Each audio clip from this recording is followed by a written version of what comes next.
अस्सलाम वालेकुम। कैसे हैं जी आप सब लोग? खैरियत से हैं? ठीक हैं। शुरू करते हैं जी अल्लाह के नाम से जो बड़ा मेहरबान नहायत रहम करने वाला है। हम पढ़ रहे थे ब्रेसलेट के बारे में। ब्रेसलेट का हमने पेज नंबर 11 पढ़ा था कल। आज हम पढ़ेंगे पेज नंबर 12। और 11 पेज में हमने सीखा था कि कैसे हमारी बॉडी में जो नेगेटिव और पॉजिटिव भाव है उसको कैसे मुतवाज़न करता है ब्रेसलेट, और एनर्जी और खून के भाव को कैसे बेहतर करता है। आज हम पढ़ेंगे पेज नंबर 12 पे। बताया जा रहा है एक्सपेरिमेंट वेरिफिकेशन, तजर्बाती तौसीक। यहाँ पे भी दो तस्वीरें दिखाई जा रही हैं जिसमें बताया जा रहा है drying of experiment on measurement of human body temperature change. इंसानी जिस्म के दर्जा हरारत में तब्दीली के तजुर्बे की तस्वीर। एनर्जी ब्रेसलेट पहनने से पहले ही की तस्वीर क्या है और एनर्जी ब्रेसलेट पहनने के बाद की तस्वीर क्या है। अच्छा, जब एनर्जी ब्रेसलेट नहीं पहनना उसमें दिखाया जा रहा है कि एनर्जी और ब्लड का बहाव कम है, और जब यूज़ किया गया तो उसमें एनर्जी और ब्लड का भाव, हरारत का भाव ज़्यादा है, ज़्यादा नज़र आ रहा है, ज़्यादा गहरा है और मजबूत है एनर्जी उसमें। The quantity of heat generated by human body is determined by the blood flowing below skin. When the flowing blood increases, the body temperature will rise and vice versa. The measured result showed that a rise of temperature on the surface of skin implies the improvement of blood circulation. बताया जा रहा है गर्मी की मिकदार जो इंसानी जिस्म में पैदा होती है वो जिल्द के नीचे खून के बहाव से मालूम की जा सकती है। यानी हमारी बॉडी में जो हरारत पैदा होती है, हीट पैदा होती है, उसकी मिकदार जो है उसका अंदाज़ा इस बात से लगाया जा सकता है कि जिल्द के नीचे खून के बहाव, जिल्द के नीचे जो खून का बहाव है, यानी आपकी जिल्द किस तरह की है, अच्छी है, उसमें में ब्लड नज़र आता है या नहीं आता है,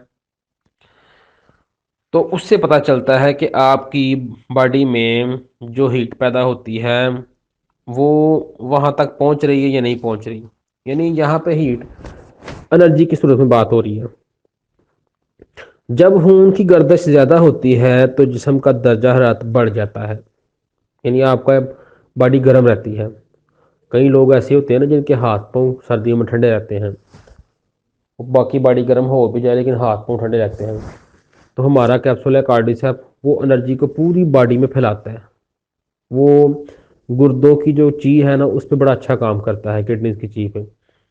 तो एनर्जी पूरी बॉडी में फैल के रहती है, तो गर्मियों में भी पाँव गर्म रहते हैं, सर्दियों में भी पाँव गर्म रहते हैं। तो ये बता रहा है कि जब खून की गर्दिश ज़्यादा होती है तो जिस्म का दर्जा हरारत बढ़ जाता है, यानी सर्दियों में भी इंसान का जिस्म गर्म रहता है, उसकी बॉडी गर्म रहती है। जिल्द पे दर्जा हरारत बढ़ना खून की गर्दिश को बेहतर करता है। यानी जिल्द में अगर दर्जा हरारत बढ़ता है, जिल्द में अगर एनर्जी का फ्लो सही रहता है तो उसमें ब्लड की जो सर्कुलेशन है वो ठीक रहेगी, तो जिल्द खूबसूरत रहेगी। ये है पहली स्लाइड। दूसरी स्लाइड में 12 नंबर पेज पे बताया जा रहा है जी टारगेट ग्रुप। टाई एनर्जी ब्रेसलेट जिन लोगों के लिए मौजूद है, यानी किन लोगों को ज़रूरी इस्तेमाल करना चाहिए। Those frequently expose to radiation of computers and mobile phones. वो लोग जो अक्सर कंप्यूटर और मोबाइल की शुआओं से मुतासर होते हैं, यानी जिन लोगों, जो कैशियर हैं, जो कंप्यूटर का काम करते हैं, या कई लोग ऐसे हैं जो वेब डिज़ाइनिंग का काम करते हैं, या कई लोग ऐसे हैं जो ये जिनका काम है प्रेस का, उनके भी लोग ये बैठे होते हैं कंप्यूटर पे, जो डिज़ाइन बना के फ्लैक्स वगैरह का आगे सेंड करते हैं। तो इन लोगों को जो मोबाइल ज़्यादा यूज़ करते हैं, जिनका कंप्यूटर का काम है, इनको लाजमी इसकी ज़रूरत है। वो अगर इस्तेमाल करेंगे तो वो जो शुआएँ हैं, रेडिएशन का जो नुकसान है इंसानी बॉडी पे, उनको इस बात का इल्म नहीं है कि वो किस तरह से हमारी बॉडी को अफ़ेक्ट करता है। अगर उन उसका अफ़ेक्ट होंगे तो इंसानी बॉडी में एनर्जी मुतवाज़न नहीं रहती। तो अगर इंसान इसका इस्तेमाल करता है ब्रेसलेट का, तो इंसान उन रेडिएशन के नुकसानात से बच जाता है। अब एक बंदे ने काम तो नहीं ना छोड़ देना, जिसने काम ही वो सीखा है, काम तो उसने करना है। दूसरे नंबर पे जो मोबाइल यूज़ करता है, मोबाइल पे भी अब कई लोगों का काम है, उन्होंने भी करना है। कई लोग ऐसे हैं जिनका साई साई रात काम होता है कंप्यूटर पे, इंटरनेट पे, उनको करना होता है। तो बात करने का मतलब है कि अगर हम इसका ब्रेसलेट का यूज़ करते हैं तो उसके नुकसान से हम बचे रहते हैं। आगे कह रहा है जी, those who have poor immunity and are susceptible to fatigue, common cold and cold hands and feet. वो लोग जिनका क़ुव्वत मुदाफ़त का निज़ाम कमज़ोर है और थकावट और ठंडे हाथ पाँव के साथ, जिनकी क़ुव्वत मुदाफ़त कमज़ोर होती है और थकावट रहती है पूरी बॉडी में और हाथ पाँव ठंडे रहते हैं। अब ये वही बात आ जाती है कि एनर्जी का बहाव और ब्लड सर्कुलेशन कमज़ोर है, एनर्जी भी कमज़ोर है, जिसकी वजह से उनके हाथ पाँव ठंडे रहते हैं। तो अगर वो ब्रेसलेट का इस्तेमाल करते हैं तो उनकी बॉडी में ब्लड सर्कुलेशन और एनर्जी का बहाव बेहतर हो जाता है, जिससे उनके हाथ पाँव ठीक हो जाते हैं। Those who are under a lot of pressure at work or in school suffer enormous nervous strain and are easily forgetful. वो लोग जिन पर काम का बोझ ज़्यादा मामूल में या दफ्तर में और शदीद असाबी खिंचाव का शिकार रहते हों और भूलने की आदत हो। अब यहाँ पे देखा जाए तो तकरीबन हर इंसान पे वर्कलोड है, यानी काम का बोझ तकरीबन आजकल हर इंसान पे ज़्यादा है। डबल डबल काम करना, दो दो नौकरियां करना या ओवर टाइम लगाना, ये आज कल हर इंसान के साथ चल रहा है। यानी इसको कहते हैं कि सेडेंटरी लाइफस्टाइल।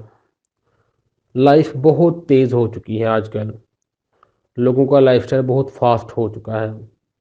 यानी टाइम वही 24 घंटे हैं, लेकिन काम बहुत ज़्यादा है, करने को बहुत कुछ है। उसके पीछे रीज़न है कि हम जो है वो अपना करियर सेट करना चाहते हैं, करियर बनाना चाहते हैं और पैसे कमाना चाहते हैं।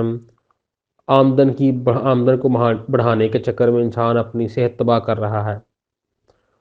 तो अगर इंसान भाग दौड़ करता रहे, लेकिन वो वाले इक़दामात लाज़मी करे कि ताकि उसकी हेल्थ बेहतर रहे, जिसमें बहुत सी चीज़ें तकरीबन तमाम तरह ऐसे इक़दामात जो सेहत को ठीक रखने वाले, उसमें जिन जिन चीज़ों की ज़रूरत है वो हमारी कंपनी ने बनाई है, जिसकी आज हम एक चीज़ को पढ़ रहे हैं, जो ब्रेसलेट है। तो वो कहता है कि जिन लोगों को वर्कलोड ज़्यादा है, असाबी तनाव का शिकार रहते हैं, पट्टों के खिंचाव का शिकार रहते हैं और दिमाग वीक हो गया होता है, हर बात भूल जाते हैं, उन लोगों को बहुत ज़रूरी है कि वो इसका इस्तेमाल करें। Frail or sickly middle aged and elderly people who have a mind for health preservation. कमज़ोर या बीमार, दरमियानी उम्र और बूढ़े लोग जो अपनी सेहत को बेहतर बनाना चाहते हैं। कमज़ोर या बीमार, दरमियानी उम्र और बूढ़े लोग जो अपनी सेहत को बेहतर बनाना चाहते हैं। यानी क्या होता है कि अब ब्लड सर्कुलेशन को ठीक करना या तो बीमार बंदे के लिए या बूढ़े लोगों के लिए बड़ा मुश्किल होता है। ऐसा कोई वो एक्सरसाइज नहीं कर पाते, भाग दौड़ नहीं कर पाते। हमारे पास बीसीएम तो है उसके लिए, लेकिन साथ साथ अगर देखा जाए तो कई लोगों के पास वो नहीं है, या हमारे घर में होती है तो हमारे पास टाइम ही नहीं होता उसको करने का। तो उन हालात में देखा जाए तो हमारे पास एक ब्रेसलेट एक ऐसा ज़रिया है जो हर टाइम बॉडी के साथ टच रहता है। तो अगर हम लोग अपनी सेहत को बेहतर करना चाहते हैं तो उसमें सबसे पहले तो एनर्जी का बहाव और ब्लड सर्कुलेशन को गौर करना पड़ता है उस पर। तो उसके लिए बड़ी ज़बरदस्त चीज़ है ब्रेसलेट, कि अगर हम ऐसी चीज़ों को इस्तेमाल करें जो सेहत को बेहतर करती हैं, तो खाने के लिए या और ऐसी चीज़ें हो जाए डिवाइसेस वगैरह, तो उसमें अगर हम ब्रेसलेट का यूज़ करते हैं तो हमें बाकी चीज़ों का ज़्यादा फ़ायदा मिलेगा। तो ये था जी आज का पेज नंबर 12। बहुत शुक्रिया। अस्सलाम वालेकुम।